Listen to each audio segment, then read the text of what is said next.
की छत्रपती शिवाजी महाराजांना सुद्धा अभिवादन केलं जातं। अर्थमंत्री या ठिकाणी सुद्धा येतील, अभिवादन करतील आणि मग अर्थसंकल्प सादर करतील। उपमुख्यमंत्री आणि अर्थमंत्री अजित पवार हे इथं पोहोचलेले आहेत। दृश्य आपण बघतोय। छत्रपती शिवाजी महाराजांना अभिवादन केलं जाईल। हसन मुश्रीफ सध्या आपण दृश्यांमध्ये पाहतोय। नरहरी झिरवाळ आहेत, त्याबरोबर इतरही काही नेते आहेत। सरोज अहिरे आपल्याला पाहायला मिळत आहेत। उपमुख्यमंत्री अजित पवार सुद्धा इथे पोहोचतील, छत्रपतींना अभिवादन करतील, कारण आज राज्याचा अर्थसंकल्प ते सादर करतायत।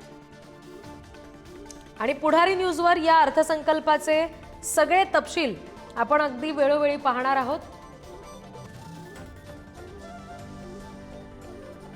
अमोल मिटकरी आहेत, आदिती तटकरे आहेत। याच विधान भवन परिसरामधून प्रतिनिधी निखिल चव्हाण आपल्याशी जोडले गेले, त्यांच्याकडून आणखी तपशील घेऊया। निखिल, नुकताच अजित पवार तिथे आलेले आहेत, आम्हाला दृश्य पाहायला मिळत आहेत। यापुढे अजित पवार कधी सभागृहात दाखल होतील, अर्थसंकल्प नेमका कधी सुरू होईल सादरीकरण त्याचं? रिद्धी, बरोबर 2 वाजता आहे ते अजित पवार अर्थसंकल्प आहे तो सादर करणार आहेत। आपण पाहिलं तर या ठिकाणी अजित पवार हे आता विधान भवन परिसरामध्ये पोहोचलेले आहेत आणि विधान भवन परिसरामध्ये असलेल्या छत्रपती शिवाजी महाराज यांच्या पुतळ्याला ते हार घालून या ठिकाणी अभिवादन करतायत आणि सर्व राष्ट्रवादीचे आमदार या ठिकाणी आपल्याला याच सभागृहाच्या परिसरामध्ये, विधान भवनाच्या परिसरामध्ये आहेत ते पाहायला मिळतात। आज सकाळपासूनच आहेत ते या संपूर्णपणे अर्थसंकल्पाचा पाहता सर्वांनी जो सत्तेतील तसेच या ठिकाणी असलेल्या सरकारमधील आमदारांनी विश्वास आहे तो व्यक्त केलेला आहे। तो म्हणजे ज्या ठिकाणी आपण पाहू शकतो अजित पवार यांच्या हातामध्ये जी अर्थसंकल्प सादर करण्याची बॅग आहे ती देखील आता त्या ठिकाणी शिवाजी महाराज यांच्या चरणाला दाखवून ती आता त्यांनी हातात घेतलेली आहे।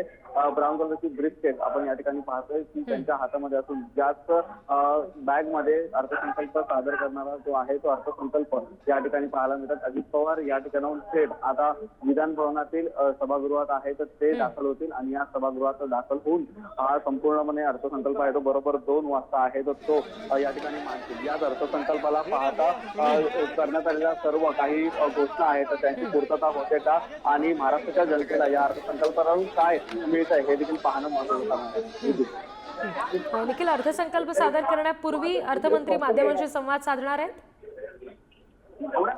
आपण पाहू शकतो माध्यमांकडून प्रतिक्रिया घेण्यासंदर्भात जो प्रयत्न आहे तो केला जातोय। अजित पवार या ठिकाणी माध्यमांना काही बोलतात का हे देखील पाहणं महत्त्वाचं ठरणार आहे। परंतु सर्वप्रथम विधान भवनात जाऊन या ठिकाणी महत्वाचं आणि आता तेच विधान भवनात जाताना आपल्याला पाहायला मिळतात। अगदी, आणि त्याच्यामुळे आता इथून प्रत्यक्ष सभागृहामध्ये अजित पवार पोहोचतील आणि मग अर्थसंकल्पाचं सादरीकरण सुद्धा अगदी थोड्याच वेळात सुरू होईल। आपण सध्या ही दृश्य पाहतोय पुन्हा एकदा विधान भवन परिसरातली। या ठिकाणी अर्थमंत्री अजित पवार आता आलेले आहेत, छत्रपतींना त्यांनी अभिवादन केलेलं आहे आणि त्यानंतर आता राज्याचा अर्थसंकल्प ते मांडणार आहेत।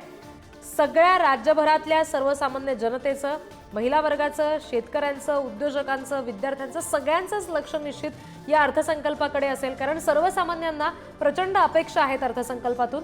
आपल्या पदरात नेमकं काय पडतंय या अर्थसंकल्पातून याची उत्सुकता ही सगळ्यांनाच आहे आणि त्या दृष्टीनं राज्याच्या या अर्थसंकल्पाकडे सगळ्यांचंच लक्ष आहे।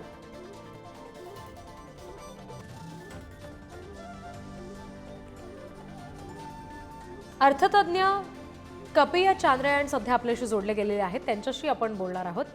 सर, आता अगदी काही वेळात राज्याचा अर्थसंकल्प सादर होईल, कुठल्या नेमक्या महत्त्वाच्या बाबी यामध्ये समोर येऊ शकतात असं वाटतं? कारण आर्थिक शिस्त लावणं राज्याला फार मोठं आव्हान असेल सरकारपुढे, आणि त्या दृष्टीचा विचार केला तर कुठल्या गोष्टी नेमक्या प्रामुख्याने समोर येऊ शकतात अर्थसंकल्पात? निश्चितच ऍक्च्युली ज्या पद्धतीच्या ज्याला आपण म्हणतो पॉप्युलिस्ट स्कीम्स इलेक्शनच्या दरम्यान घोषित करण्यात आल्या आहेत त्या स्कीम्सचा एकूण विचार केला तर त्याचा मोठा एक फिस्कल बोजा राज्याच्या बजेटवर पडणार असं निश्चित आहे। आणि म्हणून अर्थमंत्री आणि एकूण सरकार समोर जे काही चॅलेंजेस आहेत त्याच्यामधलं प्रमुख चॅलेंज आहे की महाराष्ट्राचा रेव्हेन्यू कसा वाढवायचा। मग त्याकरता वेगवेगळे साधनं, त्याकरता वेगवेगळ्या आर्थिक ऍक्टिव्हिटीजला चालना देणं हे एक प्रधान कर्तव्य असेल। आणि प्रामुख्याने ज्या भागांमधनं फार मोठ्या प्रमाणात अजून आर्थिक विकास घडलेला नाहीये किंवा जिथून स्टेटला मोठ्या प्रमाणात रेव्हेन्यू येत नाही अशा भागांकरता काही विशेष आर्थिक पॅकेजेस सुद्धा देता येतील का, आणि ज्याच्या माध्यमातून long term economic growth achieve होऊन त्याच्या माध्यमातून मग सरकारचा पण रेव्हेन्यू वाढेल आणि ओव्हरऑल ज्याला आपण म्हणतो की राज्याचा जीडीपी आणि पर कॅपिटा इन्कम वाढेल, याच्याकडे निश्चित मला असं वाटतं की या अर्थसंकल्पामध्ये लक्ष दिलं जाईल. सर, आता तुम्ही जो उल्लेख केलात की सरकारला रेव्हेन्यू आला पाहिजे, हाच रेव्हेन्यू हाच महसूल येण्यासाठी सरकार काही विशेष उपाययोजना करू शकेल, याबाबत काही अंदाज सांगता येईल? नाही, एक महत्वाचा भाग त्याच्यामध्ये असा आहे की आपण साधारण जर जीएसटी कलेक्शन बघितलं तर ते जवळपास आता 1,80,000 1,60,000 कोटी दर महिन्याच्या घरात गेलेले आहेत आणि त्याच्यापैकी महाराष्ट्राचा पण शेअर मोठ्या प्रमाणात आहे. त्यामुळे ही जी प्रक्रिया असते की केंद्राकडनं राज्याचा रेव्हेन्यू जो शेअर मधला मिळत असतो जीएसटी मधला, ती त्याचं सुलभीकरण करणं आणि ते हफ्ते लवकरात लवकर राज्याला मिळणं, हे एक मोठा रिलीफ राज्याला होऊ शकतो. त्याच्या व्यतिरिक्त मला असं वाटत नाही की कुठले नवीन कर आकारल्या जातील. त्यामुळे जीएसटी एक मुख्य साधन असेल की ज्याच्या माध्यमातून राज्य सरकार रेव्हेन्यू रेज करू शकते. त्याच्या व्यतिरिक्त अर्बन एरियाज मध्ये जे काही आपले सँक्शनिंगचे रेट्स असतात किंवा त्याचे जे टॅक्सेस असतात, तो देखील एक मोठा उत्पन्नाचा स्रोत राज्याकरता आहे. त्याच्यामधनं देखील रेव्हेन्यू बऱ्या प्रमाणात राज्य सरकार गोळा करू शकते. निश्चित.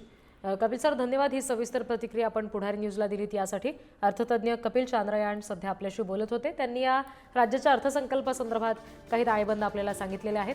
अगदी काही क्षण उरलेले आहेत राज्याचा अर्थसंकल्प सादर व्हायला. अर्थमंत्री अजित पवार आता अगदी थोड्याच वेळात अर्थसंकल्प मांडतील.